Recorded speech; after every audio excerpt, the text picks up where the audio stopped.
Hmm. You have this look on your face the whole time that you're saying this, and the look on your face is so intense. I can only imagine the look on your face when you actually do feel anger. Yeah. Like, because I'm looking at you and I'm like, oh, he didn't want me to ask about this. He don't want to talk about this, but we talking about it anyway. Welcome to another edition of Full Transparency with Donnie Wiggins, where you get the opportunity to sit in on the conversations that I have with my successful friends, and you no longer have to wish that you could be a fly on the wall. I'm allowing you to be a fly on the wall. We're talking all things entrepreneurship, relationships, life, and lifestyle. And I couldn't be more thrilled than to have my good friend sitting here with me, Dr. Bobby, affectionately known as Dr. Holistic. How are you doing today, Bobby Price? I am fantastically well. Glad to be here too. Fantastically well. Indeed. Indeed. Now, the word on the street is that you don't date women who eat meat. So that's funny. You start with that. Mm-hmm. But I remember like we did our first podcast together. Social Proof podcast. Social Proof. Yes. And that was a question that you guys asked then. And a lot of that holds true even to today. Mm-hmm. I believe that one of the primary functions of a relationship is for that person to add value to you. Yeah. And for somebody to be able to add value to you, they have to value themselves. Yes. And one of the ways that you value yourself is through health. Mm-hmm. And so for me, as I answered on that podcast, you can go back and watch the tape and check the receipts.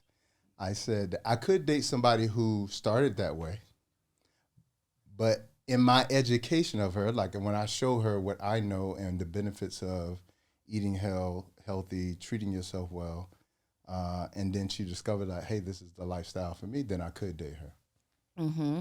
So I just want to let the audience in on our little insider, right? Because I went straight in right away. But this is really like if we were sitting down having lunch together, you know that this is what we do because we have sat down and had lunch and this is what we do. Yeah. Right.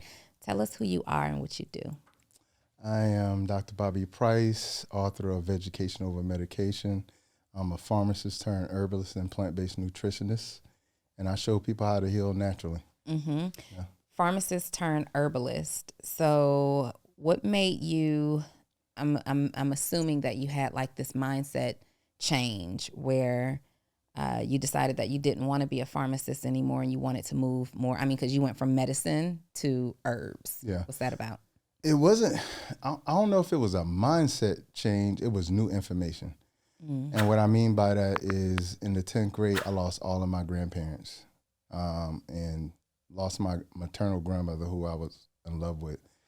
And she died from colorectal cancer, which we know affects the African-American community at a higher rate. And I remember walking into the room. She was on her deathbed. She was waiting for me to get there because I was like at a basketball camp or something. And my whole family is like surrounding the bed and crying, and she's just staring off into the ceiling. And I was holding her hand, and I was telling her I was there.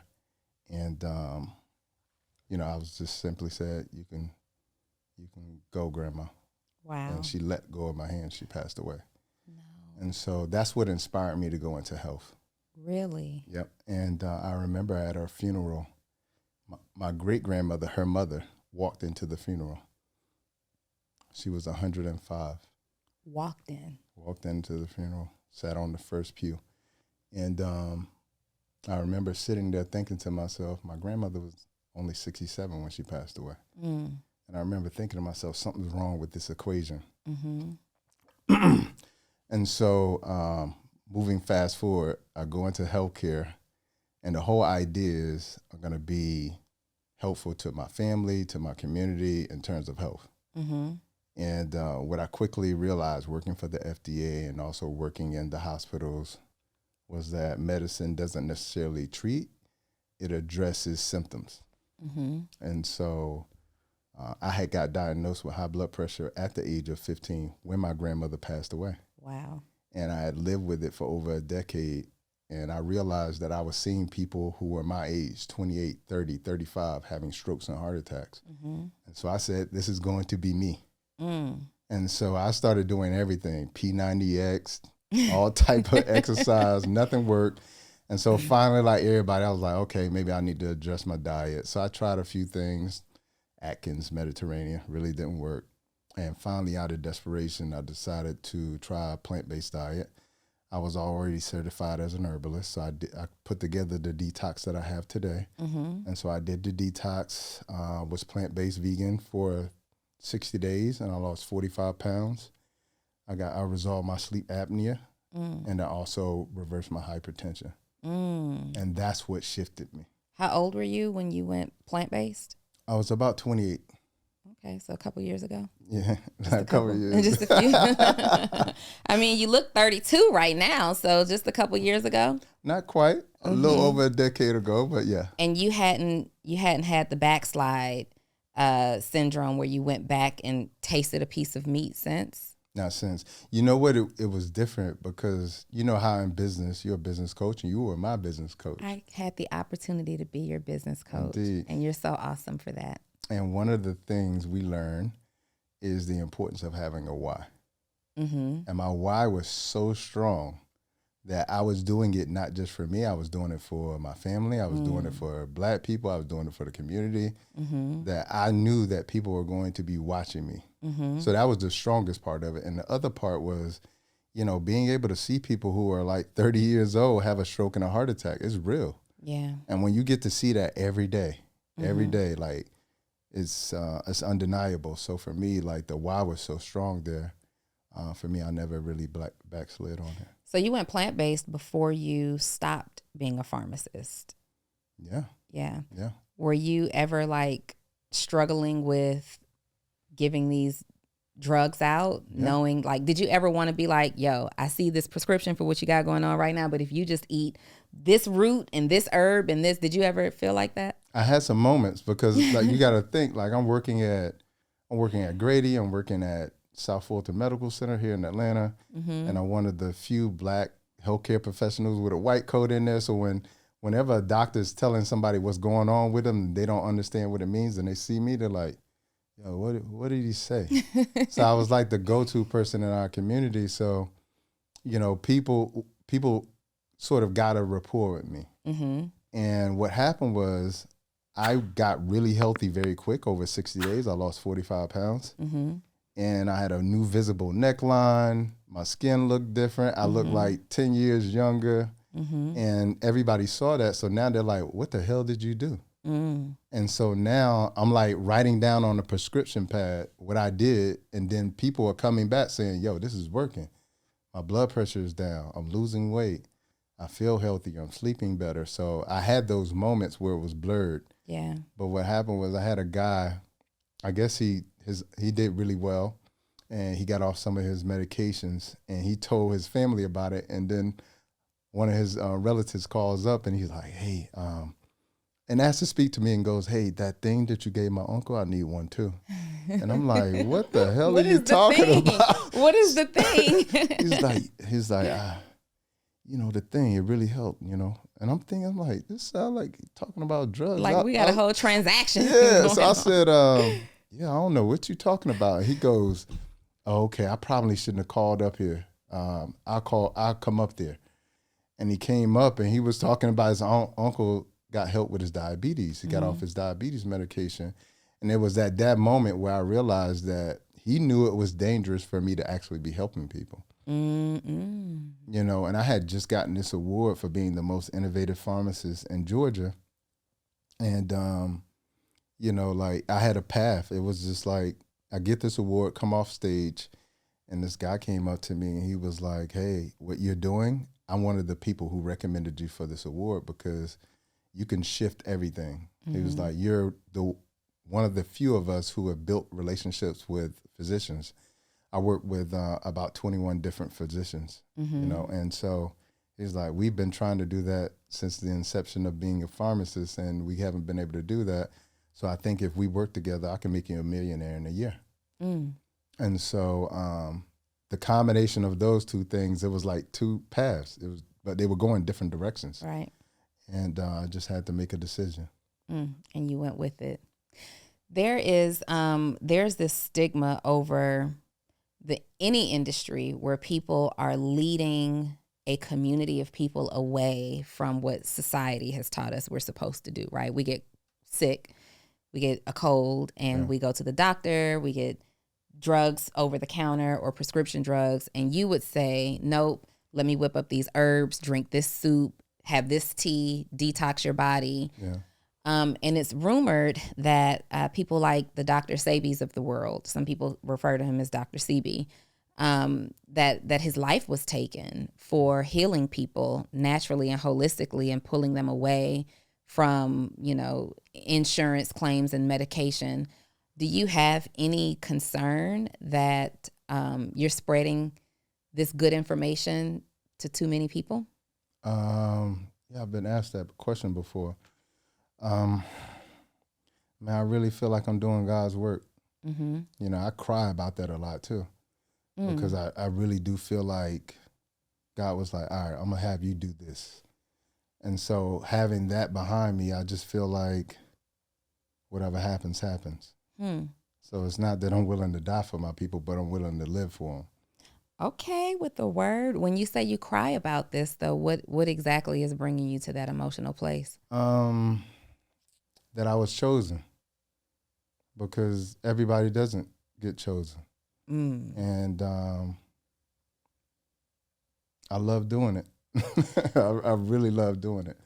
I feel that on so many levels, because after I have a morning routine, and my morning routine typically starts with meditation, guided meditation, and then I'll journal, and then I get in the shower and I enjoy praying. And I don't know what it is about being in the shower, specifically with the hot water coming and the steam and you're praying. I have moments where I feel so honored to understand what I've been called to do, that it makes you so incredibly emotional. Like you can actually feel it. Like when you just start thinking about what it is that you get to do with your life every single day, you can feel it. It's like an energy radiating out of you. Yeah. Yeah. It is. So you've been in this space where you're on this health journey. What was the most difficult part of the transition for you?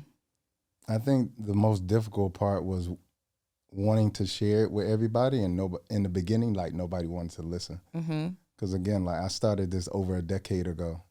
This is before like What the Health and Slutty Vegan and all those people. So like there's no influences there. And the whole idea of eating healthy in the Black community was like, what are you talking about? Especially like my family, who is predominantly in the South. Yeah. So that was the biggest struggle, because I had to watch people die of things that I knew I could help them with. And, there would be nights I would be like praying about it and thinking like, is this even worth it? Am I just supposed to save me? Because like people don't want to hear this. Am I just supposed to save me? Holidays have to be really difficult still to this day. Yeah. So you go in, you celebrate Christmas and Thanksgiving? I don't. You don't? Does your family? Yeah, of course. Yeah. Do you ever just go and show support? Yeah, because I love being around my family. And so you walk in and you see the fried turkey and the collard greens, the potato salad, the macaroni and cheese. It's lunchtime. I'm hungry. But you see all these things, and do you just ignore it now? Like, is it just like, oh, y'all have all this trash sitting on the counter, or do you say something? Initially, I was an evangelist about it. Hey, listen, grandmother died of this, and we don't have to live like this. You remember great-grandmother lived to 105, and she ate off the farm, and that's how we're supposed to live. I was like that initially, and then what I realized was that it was creating disconnection and distance between me and my family. And I realized that instead of like communicating them in a way that was loving, that I was judging them and not understanding that, everybody comes along the journey if they do indeed want to come along the journey. And one of my favorite movies is The Matrix, and there's a scene where Neo is being sort of coached by Morpheus about what the Matrix is. And he's telling him, like, when you're in the Matrix, everybody in here is a potential agent. Like, and that agent could be like the agent of, I want you to do this. Yeah. I want you to eat unhealthy so you can feed into the pharma system, so you can feed into this food system, so you can feed into the insurance system, make everybody rich and make your body poor. Oh. You know, so like, that's how I started to look at it, was like, I'm trying to help people get out of the matrix. Yeah. But what I realized was the same way that Morpheus was sort of coaching Neo, I had to come to the realization that people only want to get out when they want to get out, and that's when you can help them. Okay. So I want to kind of take a different approach. I see you out here. You're on every podcast that's popping right now. I'm on this one now. You're on this one right now. Hey. And thank you. I saw that you congratulated me on Instagram, I believe. You didn't hit me directly, and I feel a way about that. I was excited about coming here. Mm-hmm. Oh, yeah. So you wanted to tell me in person? Well, you know, you told me about it when it was happening. Okay, I did. And I was excited for you then. Mm-hmm. And then I was excited about the opportunity of you asking me to come here. Oh, I see. Yeah, I really was. Were you, Bobby? Yeah, I really was, because like you definitely was an agent or advocate for me in the beginning. Mm-hmm. And Still am. Yep, and I'm so thankful for that. And so, like I said, when I moved back, because I was gone. I lived in Japan for 4 years. I traveled the world for another 2 years after that.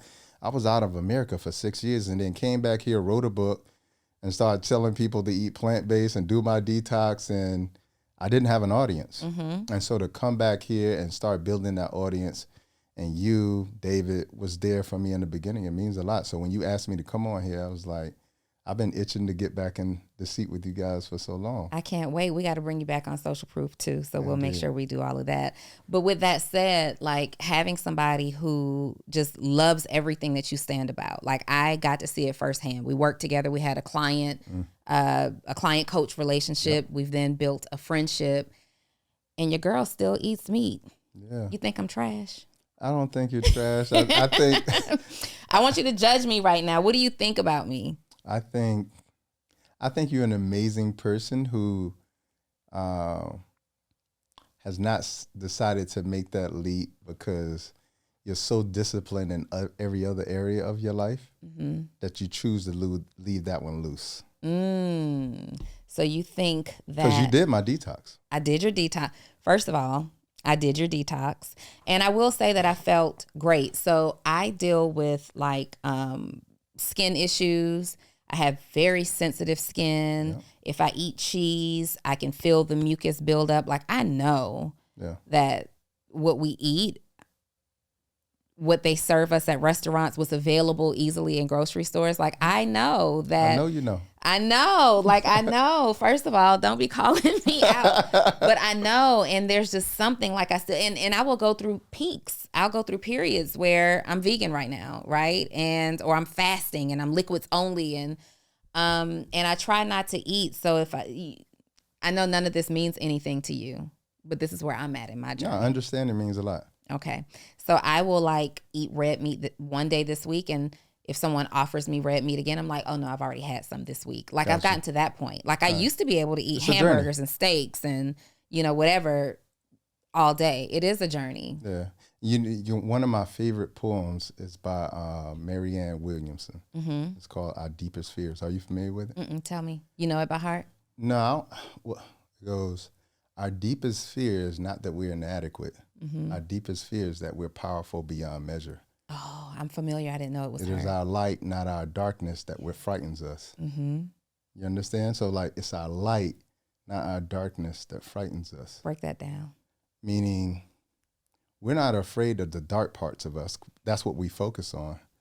But we're more afraid of who we'll become when that darkness is removed. You see what I'm saying? Mm-hmm. Like we ask ourselves, who am I to be brilliant, gorgeous, talented, fabulous? Then the question is, who are you not to be? You are a child of God. Mm-hmm. Nothing in this world is served by you shrinking yourself and making yourself small. I love that. You see what I'm saying? And we were made to manifest the glory of God that is within us. Mm-hmm. So I always look at that poem, and when I see people struggling with something that is good for them, that's what I think about. Why don't you give me a hard time if you really love me and care about me? Why don't you give me a hard time? Well, I just did. Just now, but you be seeing me posting my lobster and shrimp and my tuna tartare. Like I'm eating raw flesh, actually. I skip over those stories. Do you skip them? Do you be them. wanting to like send me a DM? Like, Donnie, come on. I do. Like I said, I've learned that. You don't want me to block you? Nah, I'm cool with the block because I got your number.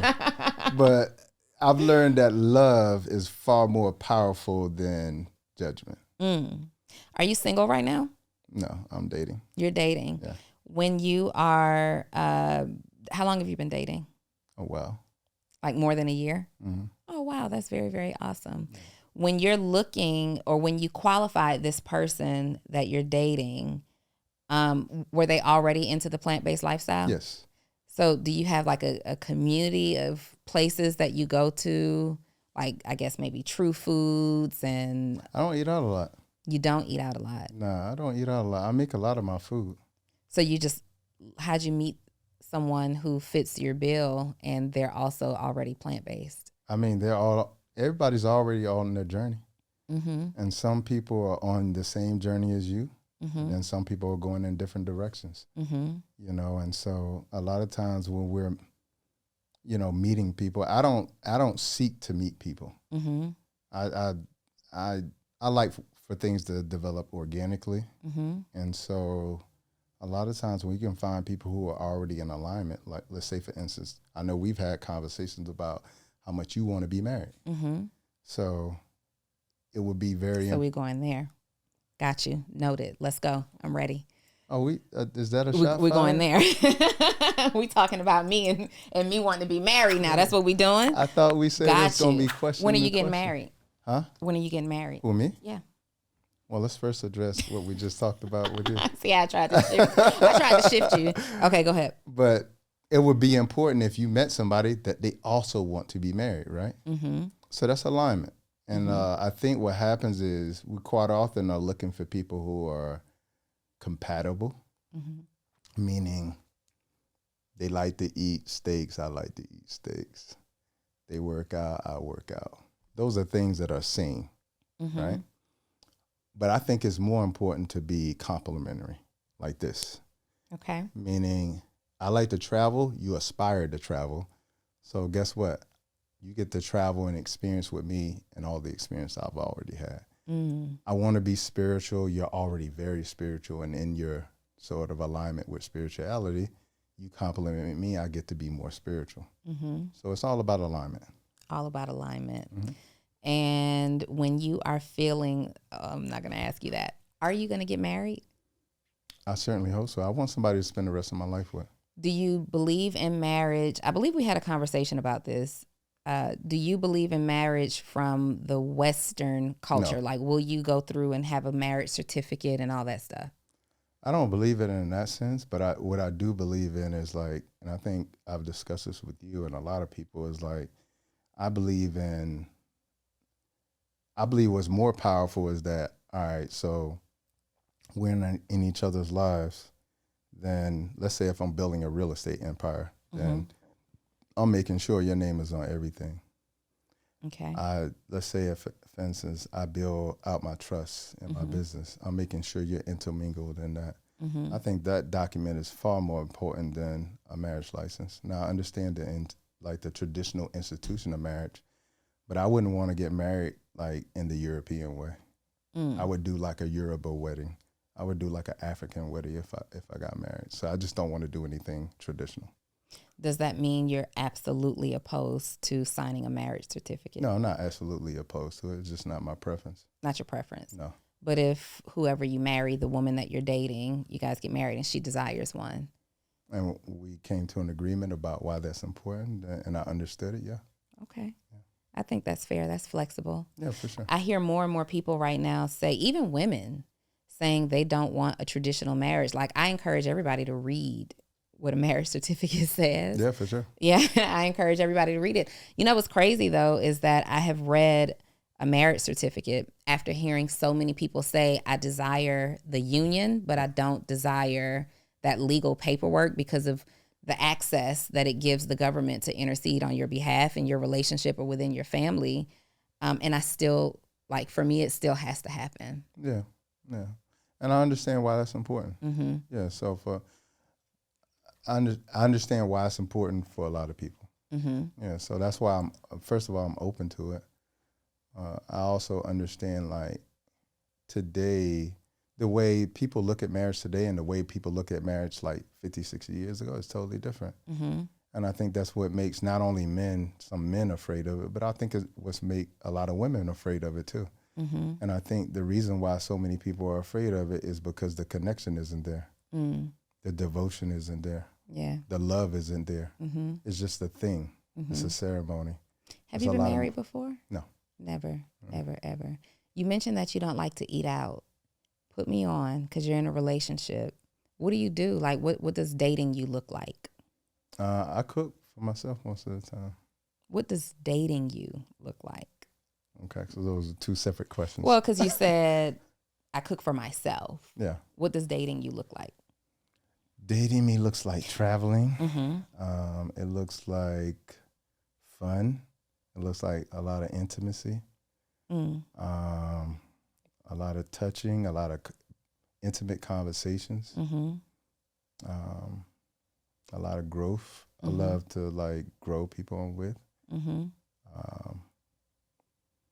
I don't know. It looks like fun and love and Touching. connection. Mm-hmm. Have you noticed a difference between intimately between women who eat meat and women who are plant-based? Yes. Tell me more. Because I hear people say this, and I've heard you say this. We've had this conversation. We have had this conversation, and I don't know that I believe that to be true. Well, I know because you know, for different reasons. I know because I love to please my woman. Okay. So I know. But what's so different? What's so different? The taste, the smell. I mean, in the heat of the passion, when you're sweating, that's different too. Mm-hmm. I would say also, like, it changes your demeanor. I'll tell you, like, before I was plant-based, I used to be very aggressive. Mm-hmm. And most people who know me after plant-based and then hear people who talk about me before plant-based, they're like, I can't imagine you being that way. Mm-hmm. Two totally different people. I can't imagine it. Yeah. Well, no, you've shown me a sign, not necessarily of aggression, but you have shown me a sign of I'm not to be played with. Yeah.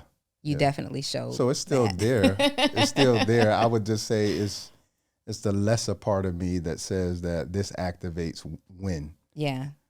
But it doesn't activate 98% of the time. Mm-hmm. So I would say that's different too. And I think that's important. Like, in relationships, you're going to have disagreements. Mm-hmm. You're going to have misunderstandings, miscommunications. Mm-hmm. And when you love somebody, I think it can get heated very quickly.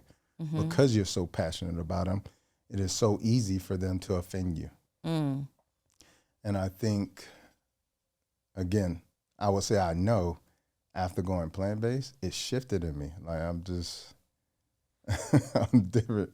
It used to be like, maybe like if I get offended or, you know, we get in an argument and I'm tired of talking, there used to be a look. Mm-hmm. Now I don't need the look. We can just talk it out and figure it out. Mm. You have this look on your face the whole time that you're saying this, and the look on your face is so intense. I can only imagine the look on your face when you actually do feel anger. Yeah. Like, because I'm looking at you and I'm like, oh, he didn't want me to ask about this. He don't want to talk about this, but we talking about it anyway. It's you definitely have a look on your face. For sure. You're very serious, Bobby, but you're not for real. You're a goofball. Yeah. I think, well, you got to understand, like, everything is about programming. So the first half of my life, the programming was like I grew up in the hood. And based upon that programming, it taught me how to be a certain way. And one of the primary like software that I downloaded from that was like, you have to show people I'm not playing with you. And so that's still there, but now there's a undertone where I'm freed of that. I'm liberated from that because I'm healthier. I'm more evolved. You know, I'm more enlightened about who I am and about who God is. And so as a result, you know, like that's never going to be gone. Yeah. But you got to understand, I spent 18 years of that. Like I grew up 17 years in the projects. And so it wasn't nice projects either. So Are there nice projects though? I would think nicer.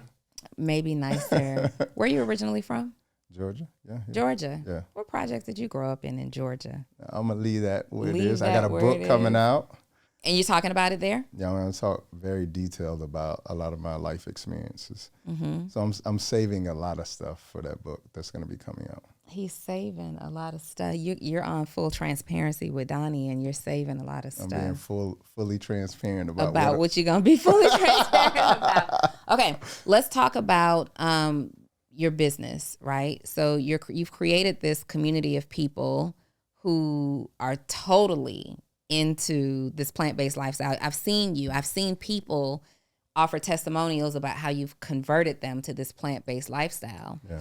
And not just your business per se from what you do, but there's somebody who's watching this and they have, hey, are you a service-based entrepreneur that helps your clients or customers get some type of result, but you're struggling to post and communicate your message on social media? You don't know how to type a caption that connects and gets people's attention and converts them from just someone who's following you on social to becoming your customer or your client. Great news is that's my superpower. So I'm sending you 3 text messages every single day, excluding major holidays, directly to your phone of exactly what you need to post to get people to buy and convert them into clients and customers. All you have to do is join my program, Post to Paid, and you can do so by texting the words Post to Paid to 404-737-2767. And the best news is just $37 a month. So hurry up, send me the text. I'm looking for it now. A lifestyle of their own, whether it's fitness or beauty or whatever it is, plant-based lifestyle, things like that. And they're looking to turn it into a business. Yeah. Like, I get it. You're plant-based. You are an advocate of healthy, life choices, and you have this focus. Yeah. But how do you make money from this? 2 things. First of all, you have to understand you are the money. So like, I know there's this whole like theme around, chase the bag, get the bag, but the bag comes from you. Like, you are the bag. And I think people forget that. So what happens is you start chasing the bag and it's an infinite rat race that you can never get out of. Even when you get a large sum of money, you still are chasing the cheese in the rat maze. And so I would tell people, if before you start chasing a bag, first understand you are the money. And what that means is that you have to invest in yourself. You got to get in the right rooms. You got to invest in learning. You got to invest in experiences, which means that you're going to take some losses through trial and error. So, but what that's going to teach you is that everything you need, you have. So that's the first thing. The second thing is people.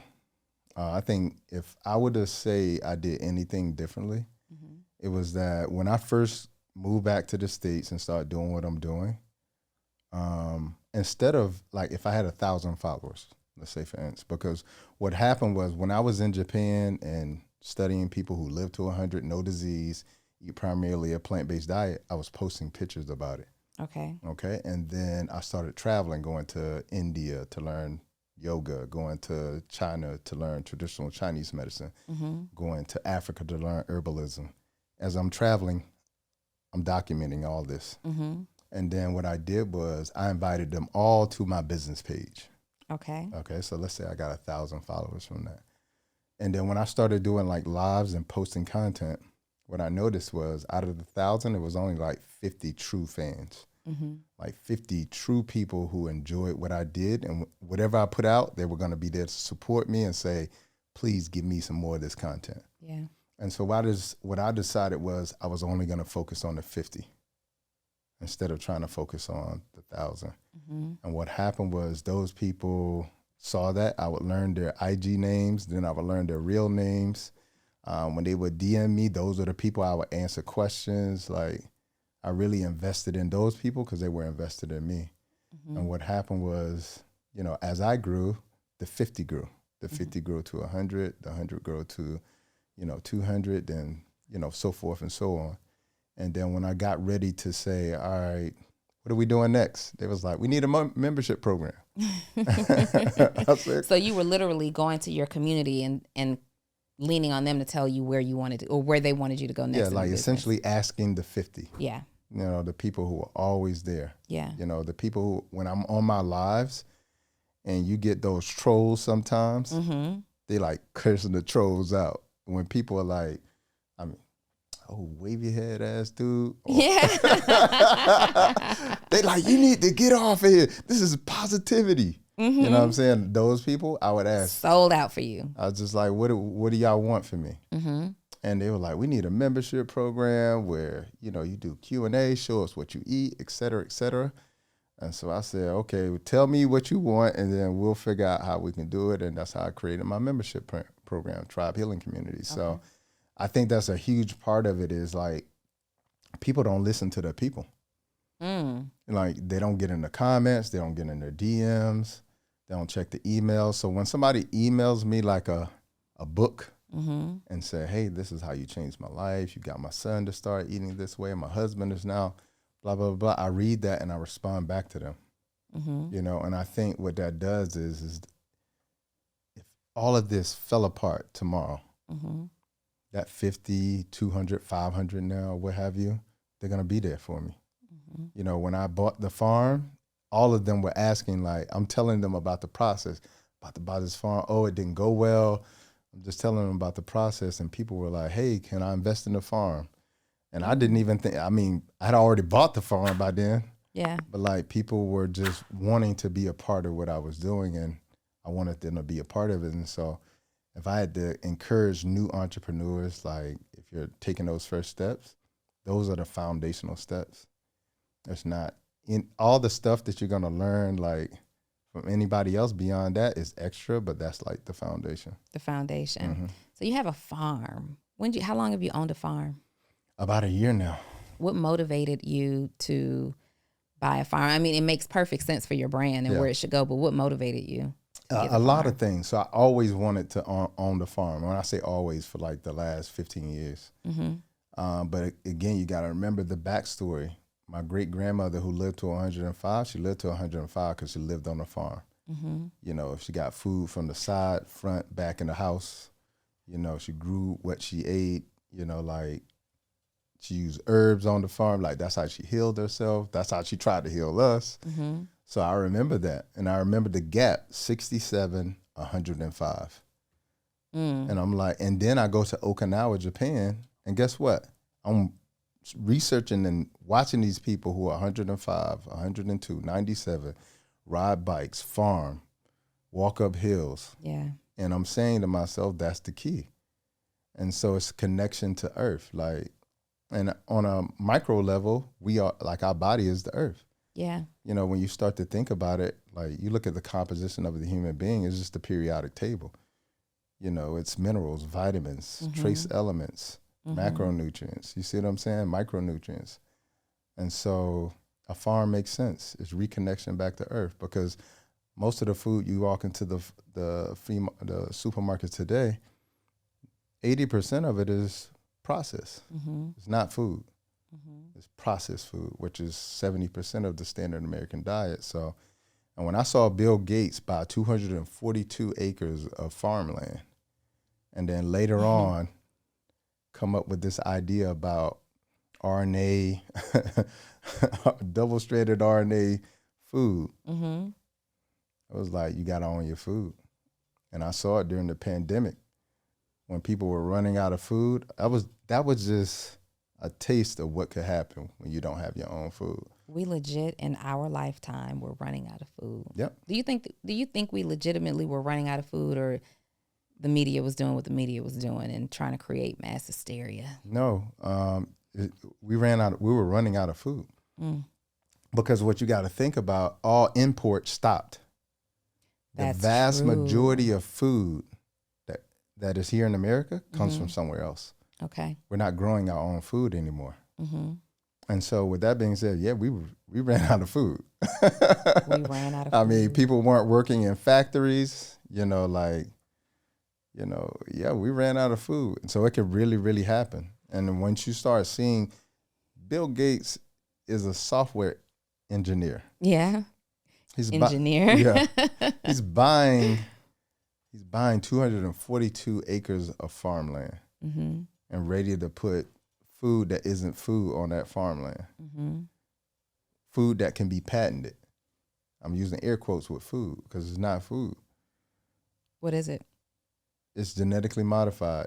Anything that is natural, all of this cannot be patented. It's natural. You can't patent anything that is natural. Genetically modified food can be patented because it's technology. It looks like food. To some people, it tastes like food. Yeah. But it's technology because you can patent it.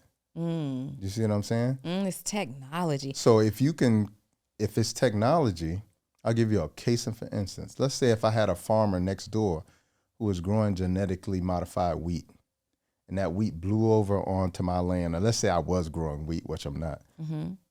And then I sold some of that wheat, he could sue me. That happens. Where these companies that have genetically modified crops, the wind blows some of their seeds over to another piece of land. They sue the farmers and run them out of business. What? Yeah, it's real.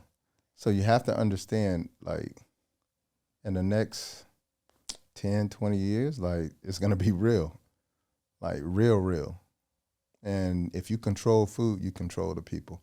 So that's why I bought a farm. If you control food, then you control the people. I don't care how much money you got if you don't got no food. Ooh. It doesn't matter. You can drive a Lamborghini. You can have a big old house. You can have $4 million in the bank.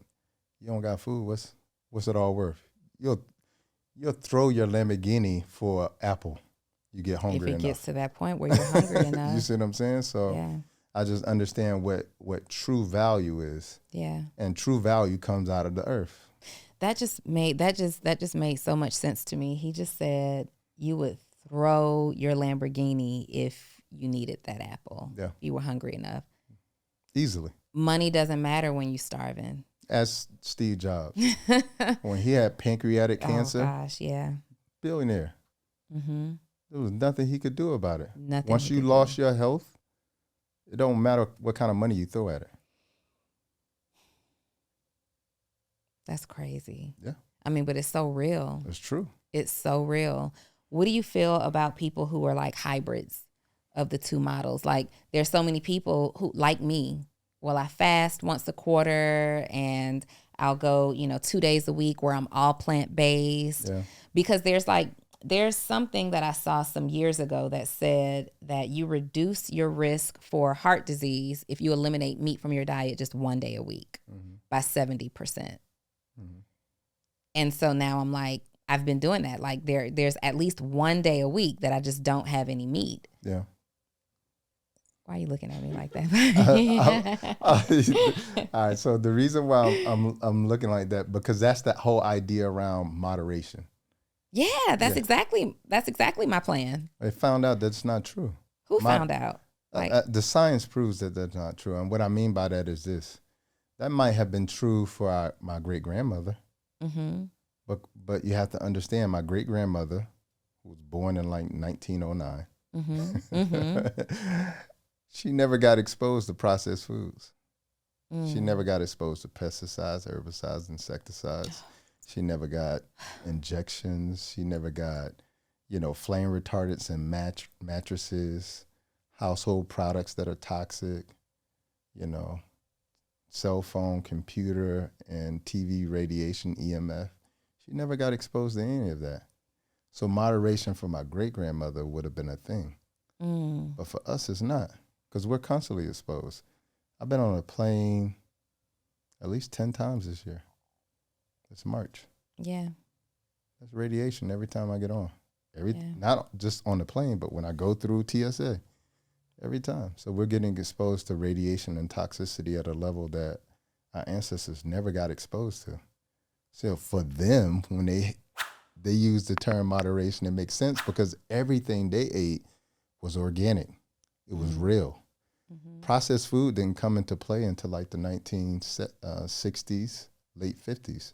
Mm-hmm. It was invented as a result of World War II. Yeah. They used food chemists to invent it Mm-hmm. and create MREs for soldiers so that food could last on the warfield. We didn't have refrigerators until like the 1950s. They didn't become popular. Before then, there was only stores that had them. Yeah. You understand? So mostly everybody bought their food fresh. Mm-hmm. Everything is different now.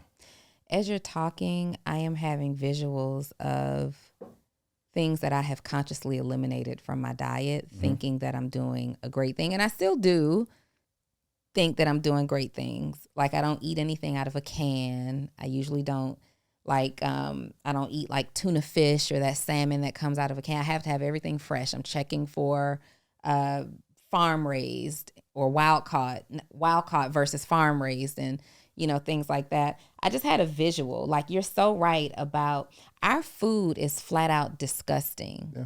People eat canned chicken. Yeah.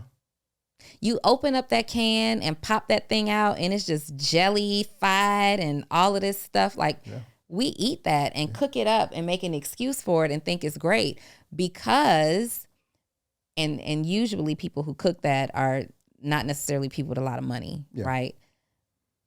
But talk to me about, because I know that you can make these bad choices now trying to save money, but you're absolutely going to pay for it later. Yep. You either pay the farmer or you pay Big Pharma. Ooh. That's it. So you have a choice. It's like when you pay Big Pharma, now you got to not only pay them to keep you alive with drugs, but now you got to try to stay alive, period. Mm-hmm. There's a huge difference between the two. There's a difference between treatment and healing. And most people settle for treatment when they can actually get healing. It goes back to that poem. I would say our deepest fear is not that we're inadequate. Our deepest fear is that we're powerful beyond measure because our bodies are capable of healing themselves. Mm-hmm. But we have to be aligned with nature. We have to be aligned with divine order. The divine order says that I made this for you to eat. Mm-hmm. I want to eat some of that. Can we eat some of that? Like I have had fruit from your farm and it's absolutely divine. And I see like some of my favorite things that you've given me to try. Okay. Mm-hmm, right here. I want to eat some. So I want you to talk about some of this fruit because I also believe that part of the reason why people don't is because they don't know. Yeah. Right. So if we educate them, like you have a farm, and before we start to taste this, as you guys are seeing the things that we're trying, they can actually order this fruit from your farm. Indeed. Go to iHeartFruitBox.com, and we ship all over the U.S., continental U.S., and also Canada. Okay. And so all of our fruit are seeded, hugely important, because the very definition of a fruit is the presence of a seed. Mm-hmm. So when you're eating seedless watermelon, seedless grapes, you might as well eat fried chicken. I'm not going to go that far, but I'm just going to say, like, well, isn't that genetically modified? A lot of chickens are now genetically modified I as know, well, too. So. But yeah, you got to have a seed there. I mean, I have given you every fruit-bearing tree with seed. Mm-hmm. That's the message. So all of our fruits have seeds. All of them are seasonal, meaning we only send you what's in season. Because again, we switch and change up biochemically every season too. Our needs change every season. So what we need in the winter versus what we need in the summer is different. That's why you get more fruit with more water in it during the summer, like watermelon. That makes sense. More fruit during the winter with vitamin C for immunity. See what I'm saying? So we send out only things that are seasonal. That just made so much sense. Indeed. And everything is grown organically. No pesticides, no herbicides, insecticides. So Can you talk to us? Can you show us this fruit? Because I want people who are watching to not just be inspired like I am so many times, right? It took me a while. Like it was probably, I don't know. I know that you have, you've helped me to like a particular vegan restaurant, and certain things.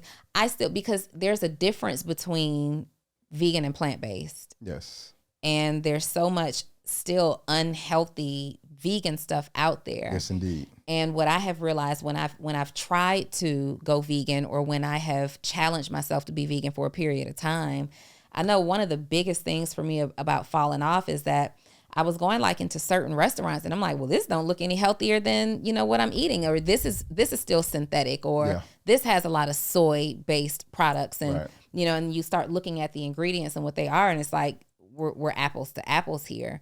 And I made the decision that whenever, like if I say I'm going to be, if I say that I'm going to have a vegan day or a vegan week, I prefer to eat what came from the ground. Good stuff. Versus like if you like chicken, then you're going to like chicken. Yeah, right. Let me give y'all this shrimp instead of some shrimp. Right. It bothers me so bad. Number one, it never actually tastes. It looks crazy too. It looks crazy. And this is coming from somebody I haven't eaten meat in over a decade. I still don't like when I see those chunks of like soy and tofu. Like I'm like, I'll pass. So I get the same feeling. Yeah, I like leafy greens. I like vegetables. I like fruit. So if I were to ever full time go vegan, it may not be raw vegan. In fact, I know it wouldn't be raw vegan, but I don't want if you like this, then you'll like that options. Yeah. I want just, if we're going to do it, let's just go straight to the earth. Yes. Yeah. Yeah. Okay, let's do it. All right, cool. Let's do it. So we're going to be away kind of from the mic a little bit. I was thinking that we can sit the basket here. Okay, cool. Just to talk about what the fruit is, and then we're going to try some stuff. I got a lot of stuff today. Okay. So can y'all see this? First of all, indeed. I don't want it to fall out, but do y'all see all of this goodness, all of these colors? Like this is what your plate is supposed to look like beautiful and colorful, and there's all kind of stuff. This is a yellow star fruit. That's a star fruit. Okay. Yeah. Are they only yellow? Because I felt like there was another yellow, color. they could be green as well too. Okay, a green. A little greenish. Okay, so are we going to talk about this and eat this at the same time? We'll talk a little bit about it. I don't want to dive too deep in each of them, but most of these come from the farm, off of the farm. And then we also have other farmers that we kind of like barter with, and we give them some of our stuff. We take some of those. So I'll just kind of go through a few of them, like this one, for instance. Really good. I know that's the one that tastes, or that looks like chocolate pudding on the inside. No, this is actually star fruit. So this is star fruit? So this is star apple, I'm sorry. Star apple. Oh, star yeah, apple. yeah. Yeah, star apple. So this is actually looks like a star on the inside. Mm-hmm. Pink too, right? So let me show you. Okay. Here, I'm going to move.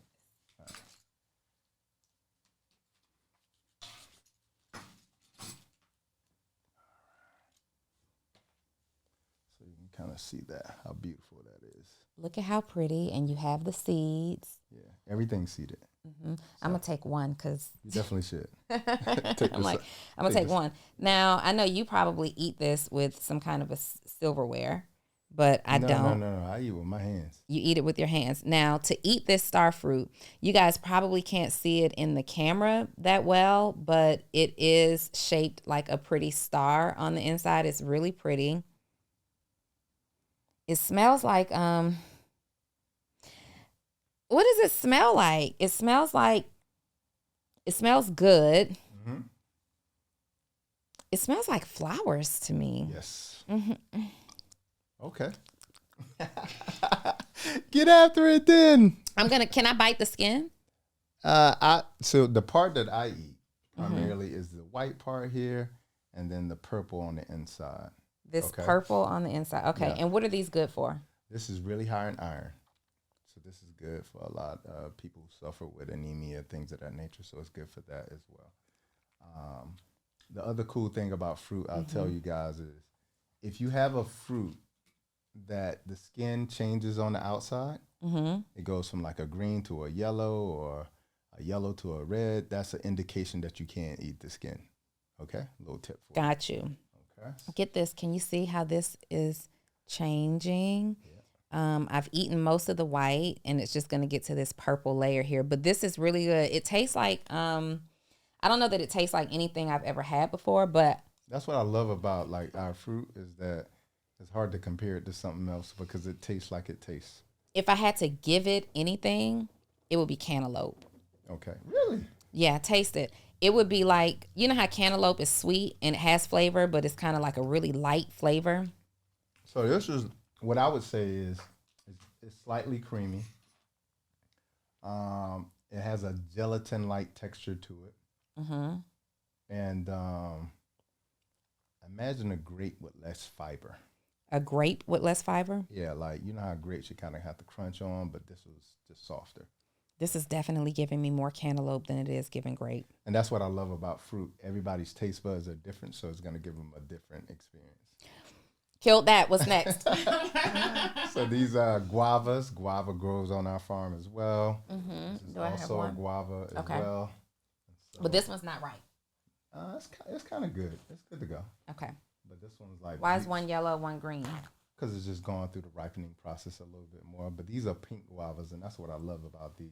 Okay. Kind of see how beautiful that is, and I'll let you have that one. Okay. And I usually kind of take a spoon and... First of all, this is sexy. Uh-huh. So for me, guava sets the mood. Yes. Yes. If I'm trying to wine and dine somebody, baby, I need guava. I could sprinkle this all over my body. It does this smell smells good. delicious. And that's what I love about it. Like you walk by it on the counter and you can literally smell it. You're like, that's guava. Mm-hmm. Okay, hold on. Because you haven't given me guava before. All right. Hooking you up today. And those seeds on the inside, you can eat those. They're really good for the digestive system in terms of like fiber and keeping you regular. So that's sort of an added perk. Okay. This tastes amazing, but you just got to swallow the seeds. Just got to swallow the seeds. Yeah, you can't chew these seeds. Yeah. Just swallow it. That's a song from the 90s. Y'all look it up. You'll think something different about me. And these are some of your favorites. I remember these are called longan. Okay. And I love longan because I like these a lot. Longan are actually good for libido. Let me see that. So. Where my purse at, Brie? I got to take these. Where my purse at? But it has like a thin sort of shell on the outside that when you crack it open, you get sort of like, it looks like a grape. And then when you eat it, of course, it's going to have a seed. Okay, so I don't think they got to see that. So you crack it open. So I'm just peeling it, you guys. And I love these so much. So the first time Bobby bought me a fruit basket, I probably asked for more of these because I got to taste one first. And it's like, it's definitely like a grape with the seed, with the skin peeled off, like the texture of it. Yeah, it's a whole seed though. Like there's a whole seed in the middle. I'll show you guys. You just eat it right off the seed. Yep. And it doesn't taste anything like a grape, but it has the texture of a grape. Yeah. These things are so good. Replace your potato chips. Like if you need a snack, you can literally carry these around in a Ziploc bag. What are these called again? Longan. That grows spell on that? Longan. Yes. Those are pretty good. Now, because you're a queen and we on your show, and it's Women's International Month.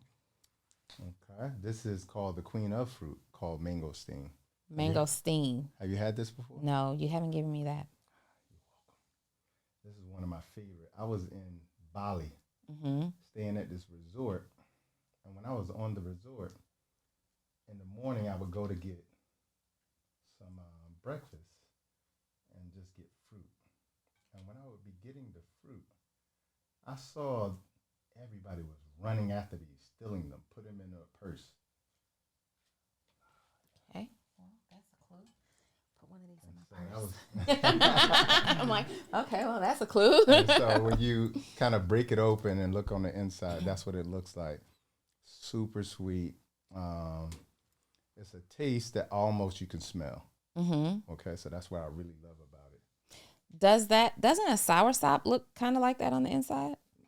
Not really. It is white with a black seed. Yeah. So I'll let you taste this. Just get that red part off. Okay. It's a little bit messy. Do I just pick it out with my fingers? Yeah. And that's what I love about food, and kids do too, is like you don't have to be clean about fruit.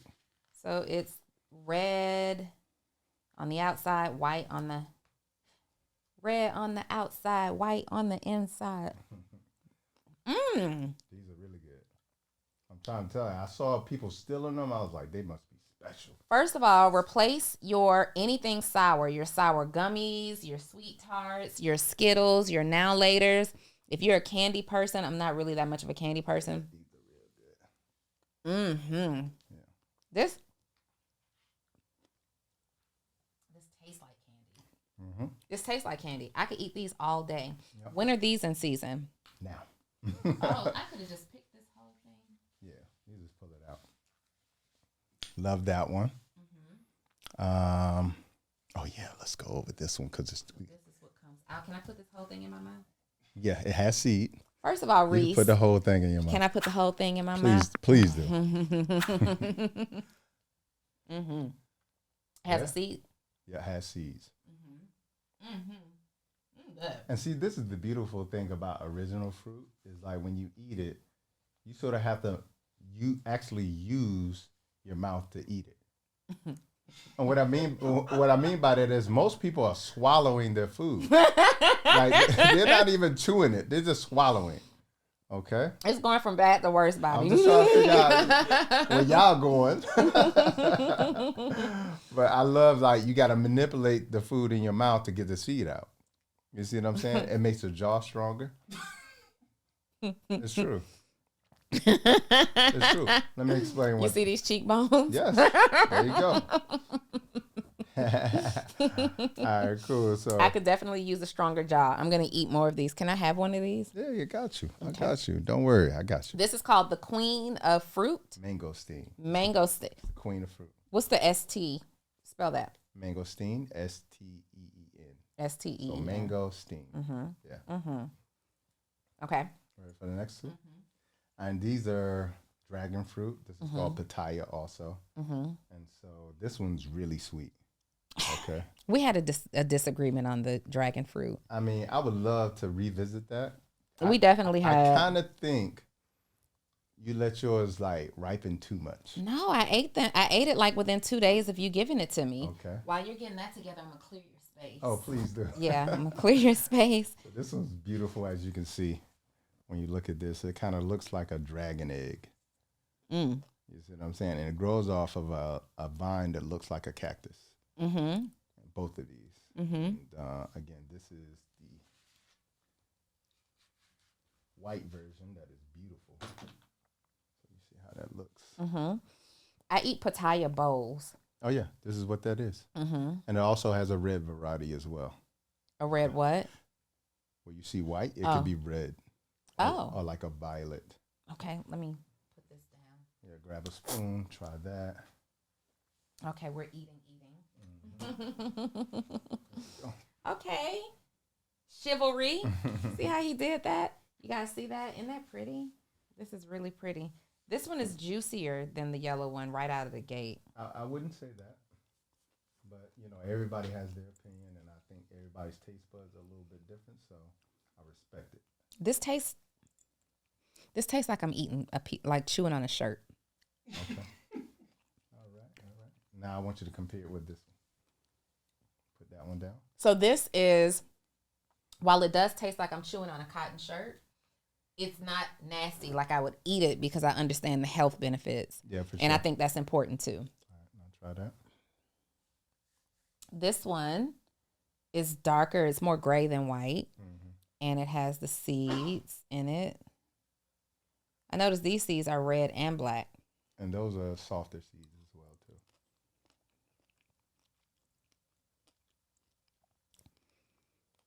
We're going to get your taste buds where they need to be.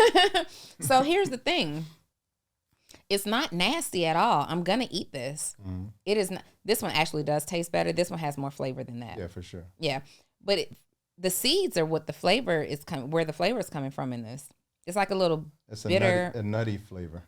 Mm-hmm. Yeah, but the actual sort of meat of the fruit that's where the sweetness actually comes from. It's starting to get better after you have more bites. It really is. I'm gonna finish that because, again, one of the things that's really important, especially for people who love their food seasoned well, they won't eat anything because they don't like the way it tastes. Yeah, for sure. I'm not that person. Gotcha. I want to love the way it tastes, but if you tell me that it has some benefits that are just undeniable, I'm going to eat it anyway. Yeah, and I respect that because most people have one criteria for food, that it tastes good. That it tastes good. And I think we need to expand our palates to say, I need things that are high in vitamin C, high in antioxidants to fight off cancer, to keep me from aging, things that are good for my digestive health. So we got to include that in the equation too. What are these dragon fruit good for? Those seeds are really high in a good fiber called prebiotics that feed the good bacteria in your gut. Okay. Yeah. Okay. I love it. What's good for a woman's sex drive? A woman's sex drive. Anything here, or do we need to order that? Well, again, the longan is good for both men and women. Oh, it with is. the libido. Okay. Got that one. Also, I have a papaya in here that we'll crack open as well. This was actually better the more I ate it. Aha. See? Stay open. Stay open. Stay open. Stay open. This is you know what this is? That's the one with the chocolate on the inside. No. This is passion fruit. Is that passion fruit? It is. All right. It looks like a big old raisin. Yeah. I mean, what happens is when you get it, it's gonna not be wrinkly. It's gonna be completely round, and as it begins to ripen, this is how you know it's ripened. Okay. And in the Caribbean, they actually make a lot of juice with this, so you can see as I cut it open, you see all the juice come out. So they make a juice with this in the Caribbean. Now this is for my people who like bitter, sour, sweet, not sour, not bitter, but sour. Okay. Okay, I'm just using my what was this again? Dragon fruit as a cup because this is juicy. Mm-hmm. Now I already know that I love passion fruit. Okay. I like passion fruit a lot, so I'm gonna. Okay, so it's the passion fruit, the mangosteen. If I had to get aromatherapy from my house for my home and it was using fruit, I would use the passion fruit and the mangosteen for sure. What about the guava? And the guava. Yeah. And the guava. I forgot about that one. Now this is, it doesn't look. This does not look delicious. Yeah. Okay.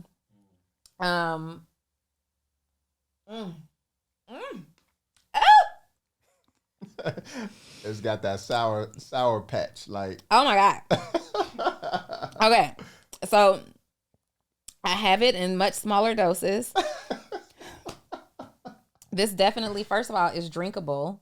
The juice is really good. This is really sour. That's why I said I cannot open my left eye right now. it's for the people who love like sour patches and things of that nature. Is this citrus? No, it's not. So this tastes like you're biting into a straight lemon with a nuttiness to it. There's a hint of sweet, but it tastes like if you were eating maybe lemons and pumpkin seeds. Okay. Is that accurate? Accurate for your taste buds. It's really it's sour to me. Like, again, like the best comparison is people with like sour patches. It's definitely like a Sour Patch Kid. Yeah. Like for sure, the extra sour Patch Kid though. I think the red one or the green one is the most trill of the Sour Patch Kids. Yeah. And it's definitely that. What is this good for? Passion. Oh. That's why it's called passion. Passion fruit. Oh God. Now I don't think you've had this one.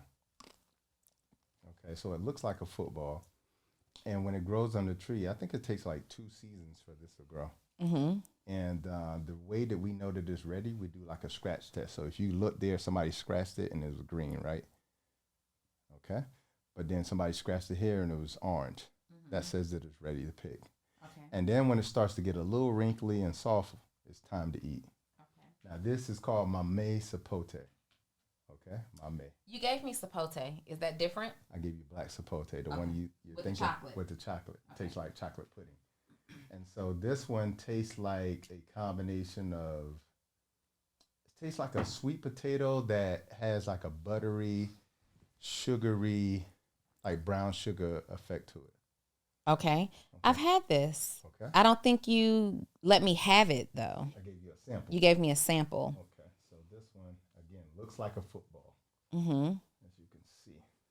And it has one of the biggest seeds that you'll see in a fruit. Okay, so we're going to open this up for the camera.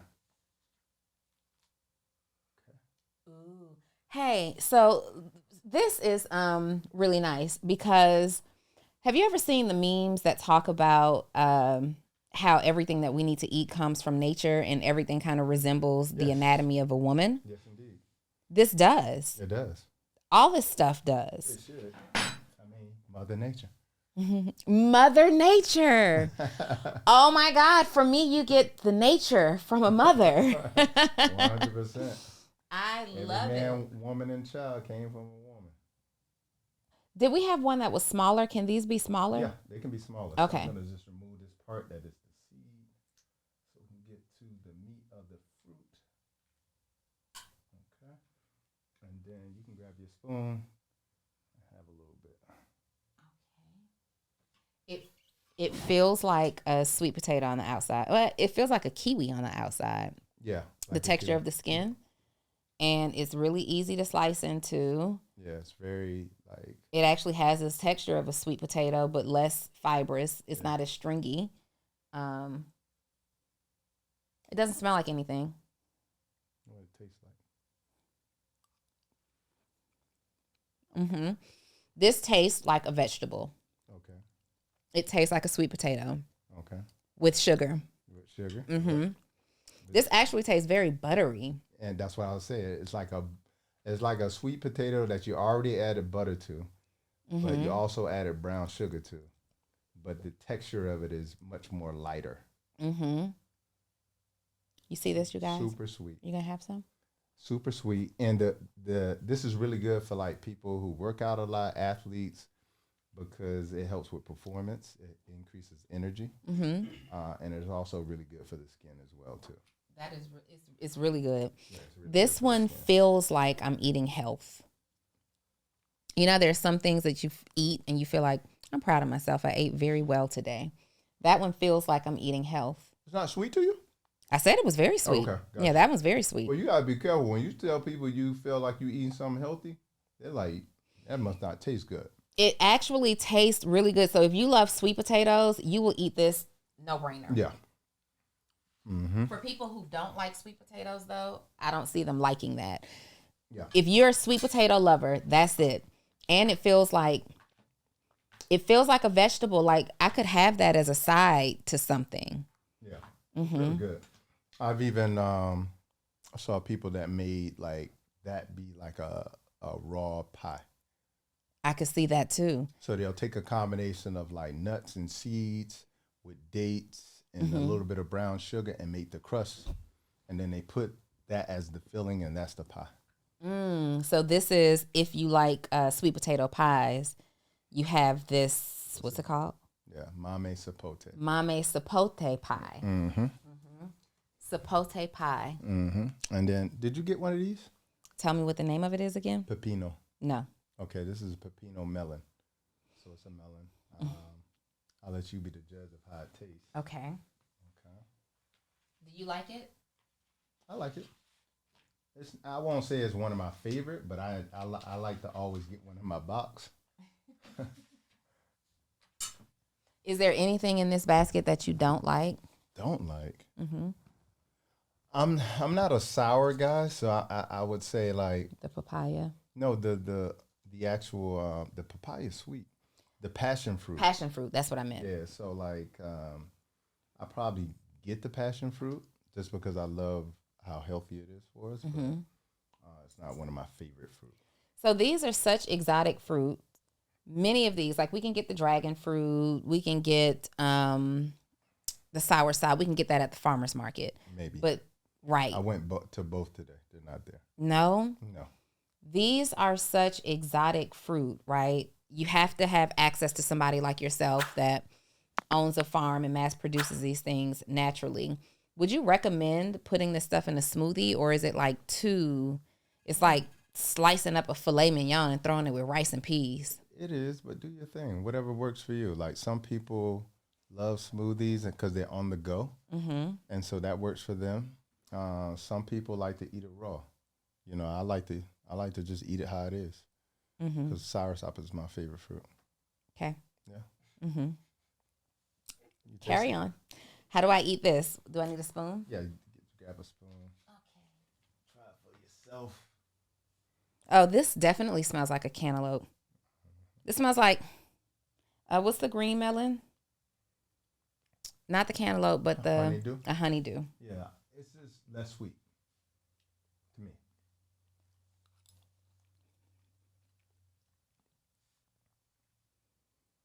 You ain't rocking with that? No, not this one. I mean, I get it. This feels healthy. All right, moving on. This is star fruit. You've had this, right? I could just bite that, can I? Yes, you can. So I'll just give you one. This one? Yeah, you grab yours. So I like these a lot, you guys. This is really juicy, right? Yeah, these are essentially like what I eat. You're cutting them? This is what I eat before I go to the gym. So this is why they call it star fruit, because it's shaped like a star. So I eat these before I go to the gym.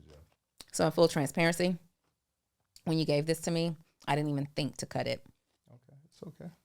You don't Some of you guys will appreciate Bobby's approach. Okay, yeah, I like to make things pretty. So. See how pretty it is? Yeah. So it's an actual star. This tastes like it's a little sour, nearly not as sour as the papaya. Passion fruit. Passion fruit. You can obviously eat the skin. This feels like a hearty fruit. Like it'll actually, if you're hungry. Oh, yeah? Gotcha. And see, for me, I have it right before I go to the gym. Tell me why again? It feels like a pre-workout almost to me. As you can see, it's like really juicy. That's good before going to the gym. Get hydrated. Get hydrated. Got some citrus, so you got some antioxidants. This is a citrus situation. What else we got in here? Can I do my ASMR real quick? Sure. I've always wanted to do this. Oh, please. Y'all can't look at me, though. Why are you looking at me?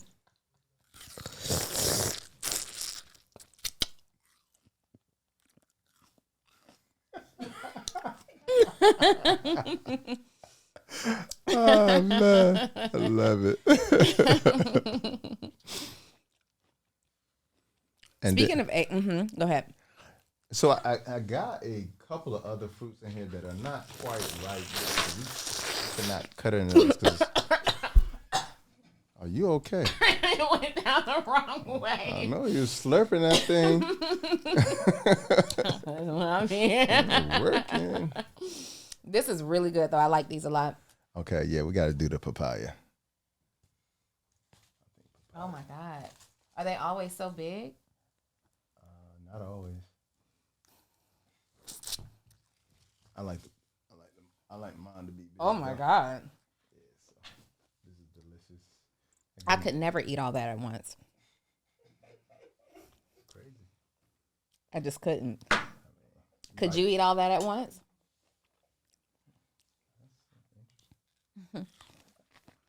Way too much to take in, but I'm interested in having a sample.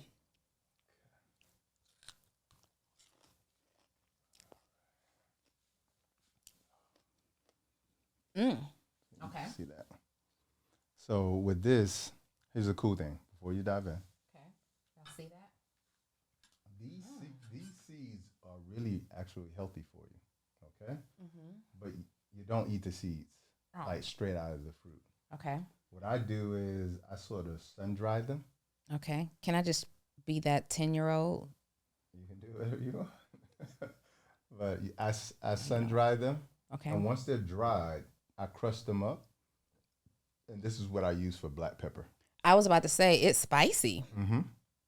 So I use this as black pepper. So I take the seeds out, wash them off, then put them on the kitchen window ledge, let them dry out. Later on, I come back and I'll crush them up in a grinder, and then that's my black pepper. I like it. Okay. Mm-hmm. So do I usually scoop this seed out? Yeah, you can scoop the seeds just out out. of the little piece that I'm Yeah. trying. So just scoop the seeds out. And let me just say this. I'm getting full. So people who say that you can't get full off of fruit, You're gonna get full. you're going to get full. You're just not eating enough of it. Or the right kind.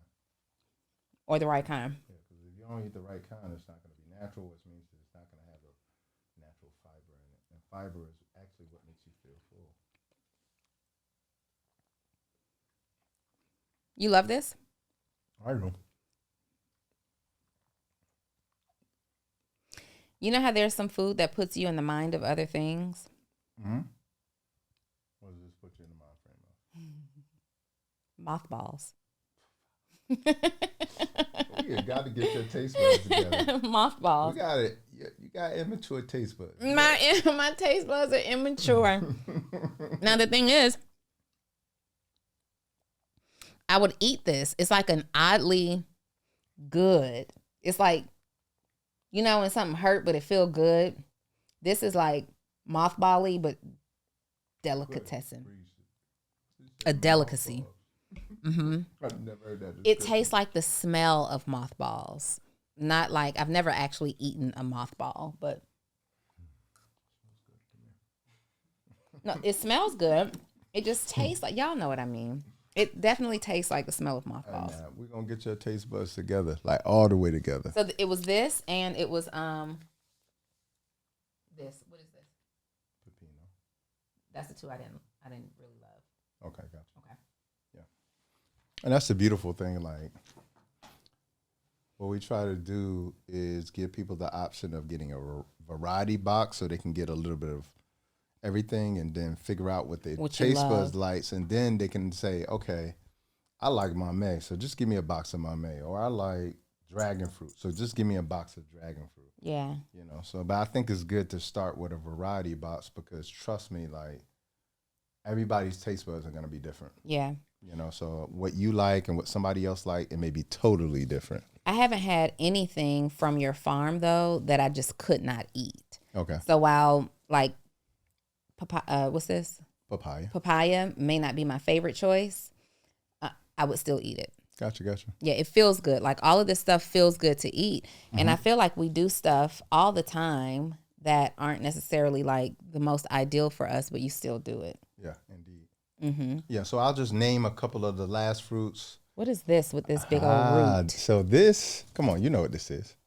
Oh, coconut. This is a coconut, but you see this coming out of it? Yeah. That is a sprout. If I put this in the ground, it will create a whole new coconut tree. Really? Can we do it in Georgia? No, it won't grow here. Mm. That's why, I bought the farm in a tropical place because I love tropical fruit. But this is essentially what happens is you have the coconut, you get coconut water from it.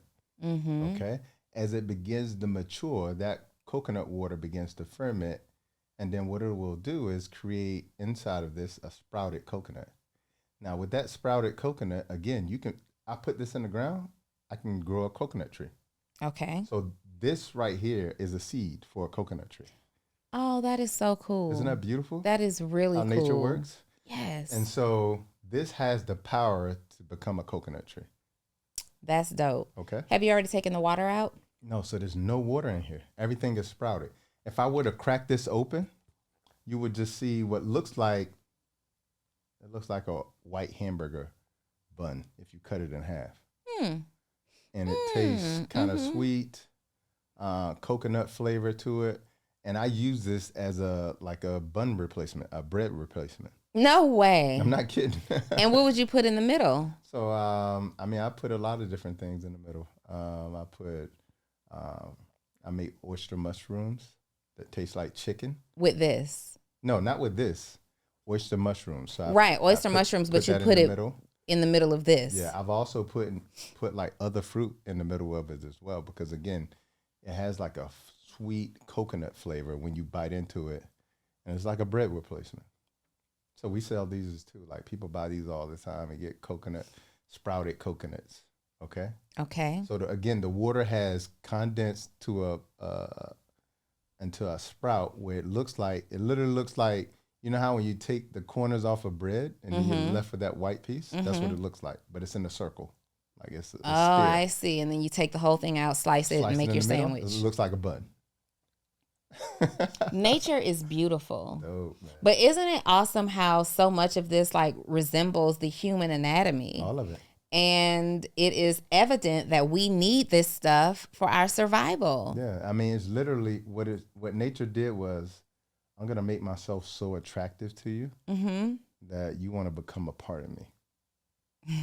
You know, you eat it. Mother Nature, because women do that too. There you go. I'm gonna make myself so attractive to you that. Oh my goodness! Look where you took that. That's what women do. I'm gonna make myself so attractive to you that you desire to become a part of me. And look at all this. That's game, ladies. Write that down and send that out in a text message to whoever you're dealing with. Actually, keep that thought to yourself because we don't want them to know. But that's game. That's like on your vision board. That's what we want them to. That's our framework for how we're locking them down. There all you right. go. What is this? That's another pepino that you didn't like. Okay. Okay. Okay. So that's just another one. This is soursop, my absolute favorite fruit in the whole wide world. I like soursop a lot. Not just because it's nutritious, but because it's actually delicious. And that what you have in your hand there is a custard apple. Okay, custard apple. When you crack that open, once it's ready, you can't smell anything right now, but it's literally gonna look like strawberry cheesecake and taste like strawberry cheesecake. This is a custard apple. Yeah. That's gonna look like and taste like so hard. Yeah, right now. Oh, so it does get soft. So same thing. Check that out. That has a little give to it. Yeah. But that one's when you break it off of the tree. That's what it's like. It's really hard. With your fruit box, does it come with any instructions? Yes. So what you'll get is a QR code. You scan that, and it'll not only tell you what the fruit is, so you can identify it, but it'll also tell you how to ripen it and also how to store it. I like this one. So with say for instance, with the longan, that's one that you would, as soon as you get that one, you would put that in the refrigerator. That is this one that I'm. Yes. Yes. These are the longan. So you would put that directly in the refrigerator. And as much as possible, if you get it on a branch like that, keep it on the branch. Yeah, I put everything in the refrigerator that you gave me. So when you get something like this that still needs to ripen, remember these are tropical fruits, so they don't need cold temperatures. They won't ripen in cold temperatures. So you got to let it ripen on the counter. Okay. Yeah. Are these key lime? So those are key limes. Not limes, but key limes. It smells coconutty. Is it because the coconut was on top? Because the 2 coconuts were in there. Okay. So what's the difference? The cool thing about this is when you crack this open, you remove that sprout. Guess what's going to be on the outside of it? When you crack it open and you remove the sprout, what's going to be on the outside of it is not coming to my... coconut oil. So you just rub it in your skin like and just rub it all over you. There you go. I wonder how many of these does it take to make 1 8-ounce jar of coconut oil? That's a good question. I have to put it to the test. Maybe, just an idea. Maybe y'all should be making coconut oil. For sure. Indeed. I need 15% of that though, because you weren't even thinking about it. Okay, so we got key lime. Do these taste like just lime? I've had key lime pie, and key lime pie is much sweeter than if you just use a regular lime pie. Yeah, I wouldn't say they're sweeter. I would say they definitely have a lot more seeds in them. Where's the thing that's like chocolate? I want to show that to So everybody. again, you got to remember, we do everything in season. Seasonal. So that season just ended. Okay. Yeah, and the last thing we have in here, and I think you've had one of these, and we have 2 different sizes, is this. So this looks like this mame, but it's not. This is sapodilla. That's what I had. Yes, it also feels like a sweet potato. But this one looks like brown sugar. That's exact. Okay, so this one is much sweeter than this one. Much sweeter. Yeah, this is your dessert. Yeah, so this is like dessert. And the cool thing about this, I have like 300 of these trees. And They call it sapodilla. When you break it off of the branch, there's a white sap that comes out of it. Okay. They used to use that white sap to make chiclets. Chiclets? The bubble gum. Really? Yeah, they used to use the sap that came out of sapodilla to make that. That gum used to be so good too. Yeah, cool little fact. Okay, That you can is still see a little of it right there. I see. That's the sap. Okay. When you break it Like off the of tree chip. sap. Yep. Yep. Yep. So This has all been so delicious. I think my favorite though is still this. What is this called? you like the mangosteen? Mangosteen. Yeah, I like Queen of this. the fruit. That's So makes fitting. sense. Makes sense. Mm-hmm. Mm-hmm. This is delicious. This is. Taste that. Reese, you want to taste it? Give that to Reese. Y'all take. There's a seed in it, so don't go ham. This is really good. Okay, so we got to wrap this up. If I were to order a basket right now, these are the type of fruits that are in season. Yes. Isn't this delicious? What y'all think? Yeah. And we're about to be in a season of abundance because it's about to be spring. And that's the time that Mother Nature really does her thing. So The season of abundance. yeah, more is growing, more is flowering, more sunshine, more water. So you have had a complete lifestyle change. You have created a community of people that you have impacted to have their own lifestyle changes. Now you are impacting the globe with your farm. These are, first of all, Bobby, you are so dope. Farmers don't look like you. They don't. Farmers don't look like you, but ladies, he is taken, all right? Farmers don't look like you. What is next, though? Like, what's the ultimate? Like, I feel like you're not going to stop. What's next for you? I just feel like ultimately my plan is to build a healing center somewhere either in the Caribbean or Africa and create a space for our community, Black and brown people, to be able to go to and heal, detox, be in nature, yoga, meditation, and just rediscover themselves. I love it. I love it. Well, I'm just happy you're my friend. Indeed. I am happy that you're my friend. Likewise. Because you're converting me slowly but surely. I don't know that being 100% plant-based is in my future, but I also don't know that it's not. But I will say that you have inspired me to incorporate more minerals, more herbs, and more fruit from the earth into my diet. So now, instead of my little Instacart order where I just order my little tangerines and stuff, I will actually drive cuties. My cuties. Are cuties not good? With no seeds. With no seeds. So every single fruit has to have a seed. That's the every single one. That's the definition of a fruit. Not my definition, but like the definition. The premise of a fruit is the seed. Yeah. Okay. All right. So I haven't picked up cuties in a long time. For sure. I don't even get seedless watermelon because at one point I was like, but it still tastes like watermelon, right? I will actually drive to the farmer's market now. But that's really, I used to, I go to farmer's market. Here's the thing. Oh, such a terrible mindset. I would go to the farmer's market for the best cut of meat, but run right across the street to the regular grocery store to pick up fruit. Oh, I got such a toxic mindset. Or just simply go online to iHeartFruitBox. Or go online Show to a 100% Black-owned company some love. And who cares about you? And so this basket, like how many pieces of fruit? You get to pick your size? Yeah, so we have small boxes, large boxes. Okay. That you can pick from. You can get a variety box with a variety of fruit. Or you can get a box of fruit that you only want that fruit. You can get all soursop. The last thing that I noticed about fruit this fresh is that you want to eat it like quickly because it will it's natural. Like you want it to get the best flavor from it. You want to eat it like as soon as it becomes ripe, right? Yeah. I ate mine anyway, even though I let a couple of pieces sit too long. I wasn't letting stuff that I couldn't get on this side just go to waste. So I had to eat it. I shared some with Brianna. This is all really delicious. I'm so excited. Another dragon fruit. This is in this basket. Smells wonderful. Indeed. Like if you sit this on your kitchen counter, it's just that. We didn't talk about, did we talk about what this was? We did not. What is this? That's cacao. Oh, it's white on the inside. Yeah, it looks as pods on the inside. This is where real chocolate comes from. Real chocolate. Does it taste like chocolate? Cacao nibs. You ever had cacao nibs The little crunchy things. that taste like chocolate? That's this? That's this. Cacao. Flat out. And on that note, Bobby, oh, wait, you can shake it and it kind of moves. Yeah, it's in there. It's ready. It's in there. On this note, you guys, chocolate is one of my favorite things. What were you going to say? In our culture, in indigenous cultures, we do a lot of what are called cacao ceremonies.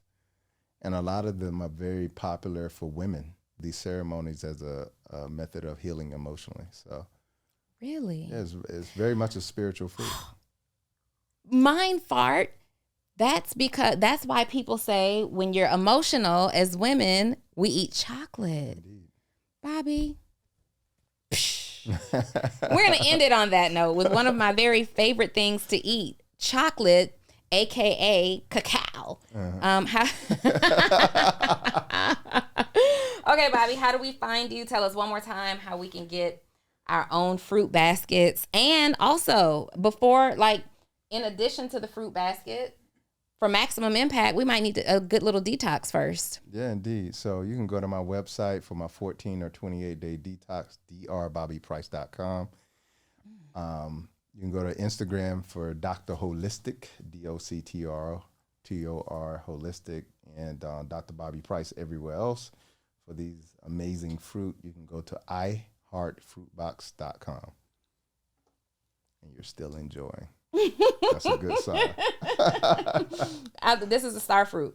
Indeed it is. I love this too so much. Thank you, Bobby, Star apple. Star apple. Yep, star apple, because that's the star fruit, the one that I killed. You can't see that anymore. Yeah.